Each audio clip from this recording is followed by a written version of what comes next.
Dvodňovú edukaciju NAR pririchtali u sotrudnictve so Oddeljenjem za medijski studij Filozofskog fakulteta u Novim Sadze Dzenješka prezentovani dva temi. Definovanje ponjaca, zjavenja cenzuri i jej vonkašnji formi u medijskej sferi Srbiji kot ruvodzela profesorka doktorka Dubravka Valić-Nedeljković i dekonstrukcija medijskih poručenjoh, medijska manipulacija, o kotrej bešedoval profesor dr. Dejan Pralica. Днешка ще všetky máme vrátiť na počiatok za túto tému, zdohadnúť, že co spravdi, keľo u stvari treba, že by sme, u ktorej míry treba, že by sme registrovali všetky tie vplyvy na našu robotu, na naš konečný produkt.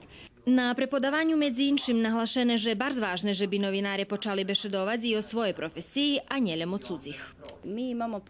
Mi máme vyhľadovacky podatky, že novinárska profesija zahrožena u calim Švece, jak keď by to postalo označenje peršej dekady trecovo milenijuma, že cenzura všad je prisutna i že unapriamovanje medijog na coška co moc i profit, a nie na toto, co predstavia javni interes, postalo hlavni motiv funkcionovanja medijog. S takým spravovanjom novinárska profesija pomali zíde zo spiska čestnih profesijoh. Edukacija še predlužuje 1. decembra, a na njej budu obrobeni tiž dva temi.